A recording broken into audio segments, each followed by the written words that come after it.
नमस्कार, स्वदेश न्यूज की खास पेशकश में आप सभी का स्वागत है। मैं हूं आपके साथ भागीरथ साहू।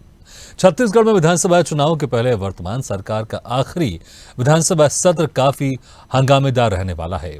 आज भी SC/ST के युवाओं का नग्न प्रदर्शन, शराब घोटाला, बेरोजगारी जैसे मुद्दों पर जमकर हंगामा हुआ। सरकार के खिलाफ विपक्ष अविश्वास प्रस्ताव लाया, जिसकी अनुमति मिल गई और विपक्ष वॉकआउट कर गया। विधानसभा में मानसून सत्र की कार्यवाही के दूसरे दिन सदन में अनुपूरक बजट पर चर्चा हुई। उधर सदन में प्रश्नकाल के दौरान युवाओं का नग्न प्रदर्शन, शराब घोटाला, बेरोजगारी जैसे मुद्दों पर जमकर हंगामा हुआ। मंत्री उमेश पटेल के जवाब से असंतुष्ट विपक्ष ने वॉकआउट कर दिया। अब सरकार के खिलाफ विपक्ष का अविश्वास है।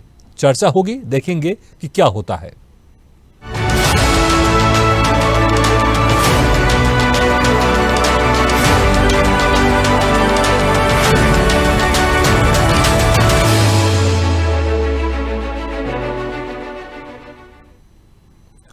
सत्र, सवाल, हंगामा और सियासत। छत्तीसगढ़ का मानसून सत्र गरमाया हुआ है।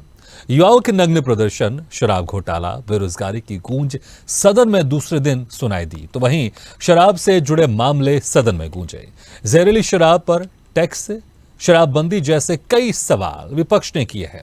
इसके अलावा विधानसभा रोड में SC/ST युवाओं के नग्न प्रदर्शन का मामला भी उठा है।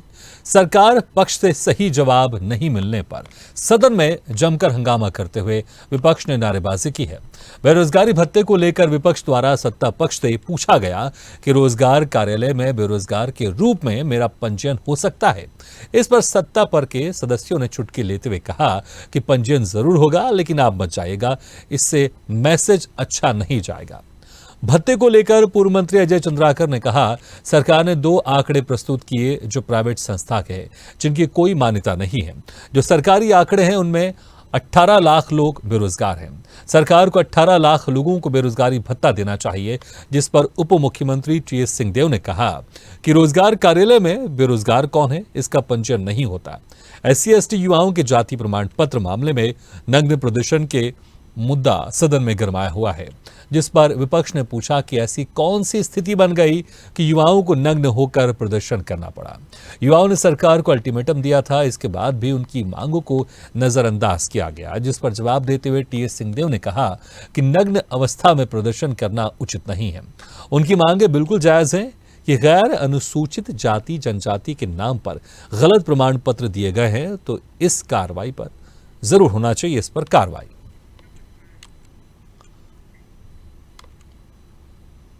सरकार ने 2 आंकड़े प्रस्तुत किए हैं प्राइवेट संस्था के, जिसकी कोई मान्यता नहीं है, वो सरकार स्वीकार कर चुकी है।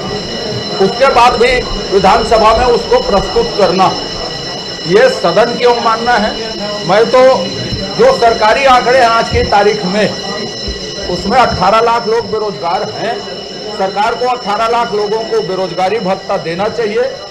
जितने लोगों को वो दे रही है किस्त किस्त में, वो बेरोजगारों का अपमान कर रही है, और ये सरकार अपने घोषणा पत्रों से पीछे हट रही है। उन नौजवानों ने पहले सरकार को, प्रशासन को अल्टीमेटम दिया था कि अगर फर्जी जाति प्रमाण पत्र की जांच नहीं होगी, हमारे हक को मारा गया है, और अगर इस पे कोई कार्रवाई नहीं होती तो हम नग्न प्रदर्शन करने के लिए बाध्य होंगे।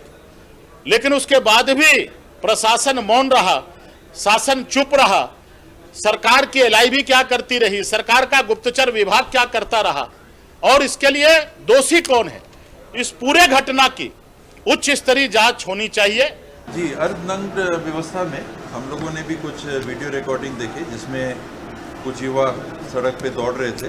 गैर अनुसूचित जाति जनजाति के नाम पे गलत प्रमाण पत्र लिए गए हैं, तो कार्रवाई होनी ही चाहिए, और मुझे पूरा विश्वास है कि शासन के संज्ञान में बात है, वो कार्रवाई चल रही होगी। बेरोजगारी एक अलग चीज़ हो गई, और रोजगार कार्यालय में नाम पंजीयन कराना एक अलग चीज़ हो गई। उसको आप अगर कहेंगे कि इतने लोग बेरोजगार हैं, मैं समझता हूँ कि जितने साथी आप लोग हैं यहाँ, सब ने पहल की होगी या नाम लिखाया होगा एम्प्लॉयमेंट एक्सचेंज में, तो उसका अर्थ एक कि आप बेरोजगार फिलहाल नहीं हैं, लेकिन सरकारी नौकरी चाहते हैं। तो इतने लोग सरकारी नौकरी चाहते हैं।